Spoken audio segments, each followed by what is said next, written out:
नीट paper फुटी प्रकरणामध्ये शिवराज मोटेगावकरला सीबीआयकडून अटक। शिवराज मोटेगावकर लातूरमधील आरसीसी क्लासेसचा संचालक मोटेगावकरला आज कोर्टात हजर केलं जाणार। परीक्षेच्या 10 दिवस आधीच मोटेगावकरकडे नीटचा पेपर आला होता। सीबीआयच्या चौकशीत ही मोठी माहिती समोर। 3 मे रोजी परीक्षा मोटेगावकरनं 23 एप्रिललाच नीटचा पेपर मिळवला। परीक्षा झाल्यानंतर मोटेगावकरनं पुरावे नष्ट करण्याच्या उद्देशानं प्रश्नपत्रिका नष्ट केल्या। लाभार्थी विद्यार्थ्यांची नावं सांगण्यास सुद्धा आता मोटेगावकरकडून टाळाटाळ। सीबीआयनं अटक केल्यानंतर आरसीसी क्लासेसचा संचालक शिवराज मोटेगावकरचा एक जुना व्हिडिओ समोर। तर 2024चा नीटचा पेपर कसा गेला या संदर्भात मोटेगावकर व्हिडिओमध्ये नीटच्या विद्यार्थ्यांना विचारत असल्याचं या ठिकाणी दिसतंय। नीट पेपर फुटी प्रकरणातील शिवराज मोटेगावकरचा 2 दिवसांपूर्वीचा एक व्हिडिओ व्हायरल।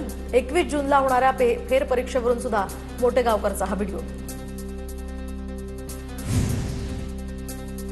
तर नीट पेपर फुटी विरोधात नांदेडमध्ये छावा विद्यार्थी संघटनेच्या वतीनं आंदोलन। संघटनेच्या विद्यार्थ्यांनी आणि एकूणच कार्यकर्त्यांनी पीव्ही कुलकर्णी आणि शिवराज मोटेगावकरांच्या फोटोला काळं फासलं। खासगी कोचिंग क्लासेसनं शिक्षणाचा बाजार उठवल्याचाही आंदोलकांचा आरोप। पुण्यामध्ये एनएसयूआयचं मॉडर्न विद्यालयाबाहेर आंदोलन। नीट पेपर फुटी प्रकरणातील आरोपी मनीषा मांढरेच्या विरोधात एनएसयूआयचं आंदोलन। तर आंदोलन करणाऱ्या कार्यकर्त्यांना पोलिसांनी ताब्यात घेतलं। नीट पेपर फुटी प्रकरणी काँग्रेसचं दिल्लीमध्ये आंदोलन। एनएसयूआयकडून दिल्लीमध्ये तिरडी आंदोलन। शिक्षण मंत्री धर्मेंद्र प्रधान यांच्या राजीनाम्याचीही विद्यार्थ्यांची मागणी। नीट पेपर फुटी प्रकरणी आता सुप्रीम कोर्टात आणखी एक याचिका दाखल। आरजेडी खासदार सुधाकर सिंग यांची सुप्रीम कोर्टात याचिका। नीट यूजी परीक्षा सीबीटी मोडमध्ये घेण्याची मागणी। तर नीट पुनर्परीक्षा 21 जूनला आता होणार।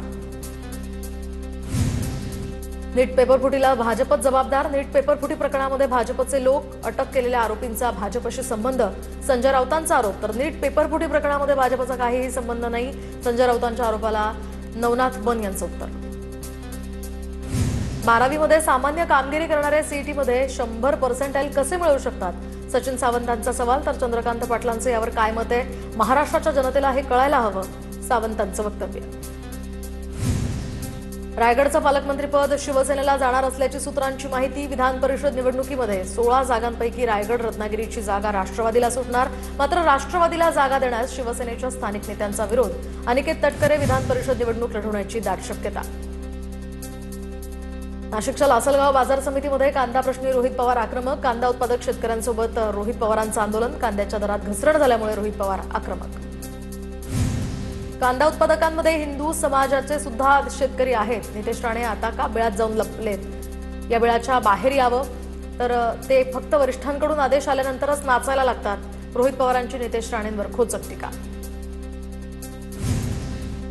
पाशा पटेल यांना फक्त गॉगल बदलता येतात। जो माणूस हवेत गेलाय त्याला शेतकऱ्यांचे प्रश्न कसे कळणार, कांदा धोरणावरून रोहित पवारांची पाशा पटेलांवर टीका।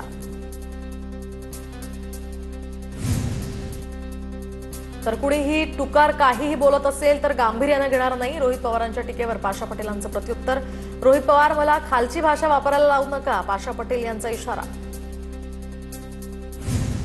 शेतकऱ्यांनी कांद्यासाठी साठवण क्षमता तयार करावी, पाशा पटेल यांचं वक्तव्य। तर यंदा कांदा कमी पिकवावा आणि याचाही विचार करावा लागेल। कांदा कमी पिकवल्यास त्याला जास्त भाव मिळेल, पाशा पटेल यांचा सल्ला। कांदा प्रश्नी छत्रपती संभाजीनगरमध्ये ठाकरेंच्या शिवसेनेचं आंदोलन। तर आमदार अंबादास दानवे यांच्या नेतृत्वात शिवसेना समृद्धी महामार्गाजवळ चक्काजाम आंदोलन। छत्रपती संभाजीनगरच्या वैजापूर पोलीस ठाण्यामध्ये दानवेंसह कार्यकर्त्यांचं ठिय्या आंदोलन। पोलीस ठाण्यामध्ये दानवेंसह कार्यकर्त्यांची जोरदार घोषणाबाजी। कांदा उत्पादक शेतकऱ्यांच्या व्यथा जाणून घेणं सरकारची जबाबदारी, अंबादास दानवेंची प्रतिक्रिया। बीडच्या नेकनूरमध्ये हिंदू जनआक्रोश मोर्चाला सुरुवात। तर आमदार महेश लांडगे आणि आमदार संग्राम जगताप हे देखील मोर्चात सहभागी। हजारो नागरिक सुद्धा मोर्चामध्ये सहभागी। ठाणे रेल्वे स्टेशन परिसरात ठाकरेंच्या शिवसेनेचं आंदोलन। तर पेट्रोल डिझेलच्या वाढत्या दरामुळे आता ठाकरेंची शिवसेना आक्रमक। माजी खासदार राजन विचारे, जिल्हा प्रमुख केदार दिघे हे सुद्धा या ठिकाणी आंदोलनात सहभागी। छत्रपती संभाजीनगर महानगरपालिका प्रशासनाविरोधात एमआयएमचं आंदोलन। एमआयएमकडून सायकल चालवत मनपा प्रशासनाचा निषेध। तर शहरातील समस्यांकडे दुर्लक्ष करत महापालिका नवीन ईव्ही कार खरेदी करत असल्याचाही आरोप। इंदापुरात खडकवासल्याच्या पाण्यासाठी शेतकऱ्यांनी पुणे सोलापूर मार्ग अडवला। तर पुणे सोलापूर मार्गावर डाळत चौकामध्ये शेतकऱ्यांचा रास्ता रोको। जालन्यामध्ये शेतकऱ्यांच्या विविध प्रश्नांवरून ठाकरेंची शिवसेना आक्रमक, गळ्यामध्ये कांद्याच्या माळा घालून सरकारचा निषेध। जालना शहराच्या मोतीबाग परिसरामध्ये ठाकरेंच्या शिवसेनेचं आंदोलन। सांगलीमध्ये इंधन दरवाढी विरोधात काँग्रेस आक्रमक, पेट्रोल पंपासमोर काँग्रेसची निदर्शनं, तर काँग्रेस शहर जिल्हाध्यक्ष राजेश नाईक यांच्या नेतृत्वाखाली हे आंदोलन। नितीन गडकरींच्या जलक्रांती परिषदेमध्ये सुद्धा गोंधळ घालण्याचा काहींचा प्रयत्न, तर गोंधळ घालणाऱ्या प्रत्येक व्यक्तीचा या ठिकाणी तिघांना पोलिसांनी त्यांना ताब्यात घेतले। पोलिसांनी लोकांच्या हातातील बॅनरही काढून घेतले। पुणे महापालिकेबाहेर शरद पवारांच्या राष्ट्रवादीचं आंदोलन, शरद पवारांच्या राष्ट्रवादीकडून पेट्रोल आणि डिझेल दरवाढीचा हा विरोध, तर पालिकेबाहेर घोडागाडी आणत केंद्र सरकार विरोधात घोषणाबाजी। गडचिरोली जिल्ह्यामध्ये मागील एका आठवड्यापासून पेट्रोल डिझेलचा तुटवडा, तर आष्टी गावामध्ये एकच पेट्रोल पंप असल्यामुळे नागरिकांच्या मोठ्या रांगा। हिंगोलीमध्ये सुद्धा पेट्रोल डिझेलसाठी सलग दुसऱ्या दिवशी पेट्रोल पंपांवर रांगा। जिल्ह्यातील 84 पेट्रोल पंपांपैकी 42 पंपांवरील डिझेल संपलं। डिझेल नसल्यामुळे पेरणीपूर्वी अंतर्मशागतीची कामं आता कशी करावीत असा प्रश्न शेतकऱ्यांसमोर आहे। पंढरपुरात सीएनजीचा मोठा तुटवडा, तर केवळ 2 पंपांवरच वाहनांच्या या ठिकाणी लांबच लांब रांगा दिसत आहेत, तर तासनतास प्रतीक्षेनंतर सुद्धा सीएनजी न मिळाल्यामुळे वाहन चालक संतप्त। हिंगोलीमध्ये आगामी स्थानिक स्वराज्य संस्थांच्या निवडणुकीच्या पार्श्वभूमीवर अजित पवारांच्या राष्ट्रवादीची बैठक संपन्न। बैठकीला मोठ्या संख्येनं राष्ट्रवादीचे पदाधिकारी आणि कार्यकर्त्यांची उपस्थिती। कर्जतमध्ये टोरेंट पॉवरच्या जलविद्युत प्रकल्पाला आता ग्रामस्थांचा विरोध, तर लाखो संख्येनं झाडझुडपं आणि वन्यजीव यामुळे बाधित होणार असल्याचा दावा। सायडोंगर परिसरातील आदिवासी पाड्यांमध्ये प्रकल्पाला सुरुवात होते।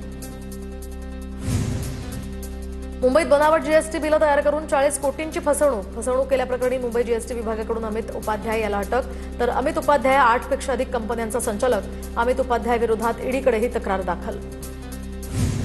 रत्नागिरी जिल्हा परिषदेच्या पदाधिकाऱ्यांच्या निवासस्थानासाठी 1.5 कोटी रुपयांचा निधी मंजूर, तर पालकमंत्री उदय सामंतांकडून हा निधी मंजूर।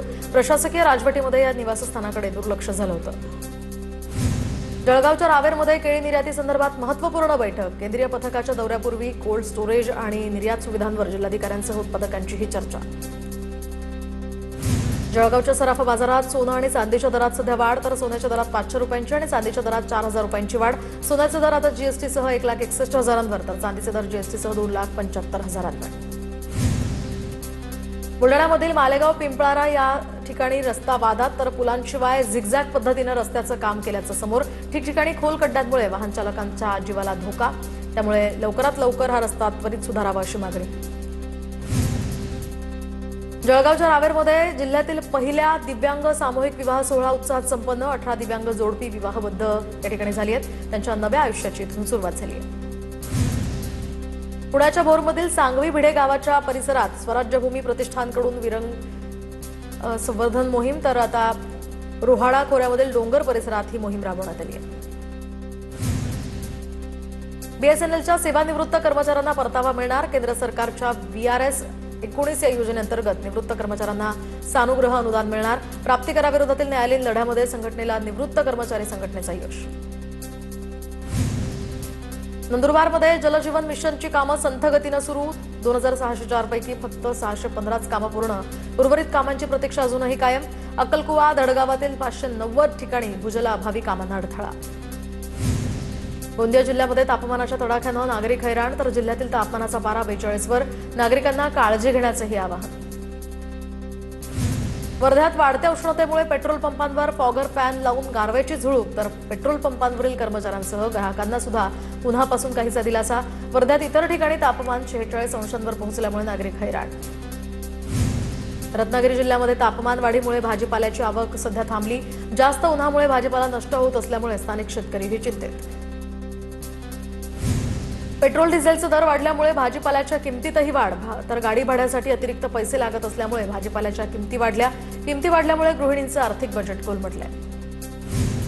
सिंधुदुर्गच्या आंबोली फणसवाडीमध्ये धावत्या कार रस्त्यालगतचे महाकाय झाड अचानक या ठिकाणी कोसळलं, तर अपघातात कारचं मोठं नुकसान। रस्त्यावरील झाड हटवल्यानंतर आता रखडलेली ही वाहतूक पूर्ववत। वाशिममध्ये सरकारी नोकरीचं आमिष दाखवून फसवणूक, आरोपी रमेश नवघरे विरोधात गुन्हा दाखल। नोकरीचं आमिष दाखवत चांगदेव वानखेडे यांच्याकडून रमेश नवघरेनं 1,73,000 रुपये घेतले होते। जळगावच्या बालाजी पेठेत करंट मशीनद्वारे शॉक देऊन दागिने लांबवण्याचा प्रयत्न. ज्वेलर्स दुकानातील कारागिरानं आरडाओरड केल्यामुळे चोरटा दुचाकीवरून पळाला. अनोळखी चोरट्याविरोधात शनीपेठ पोलीस ठाण्यामध्ये गुन्हा दाखल. जळगावच्या भुसावळमध्ये 20 वर्षीय तरुणीवर अत्याचार. आरोपी नबील शेख याला न्यायालयीन कोठडी. आरोपीनं पीडितेला खोलीत डांबून ठेवत मारहाण केली होती. बुरखा परिधान करणं, नमाज पठण करण्यास पीडितेचा या ठिकाणी तिला भाग पाडल्याचाही आरोप.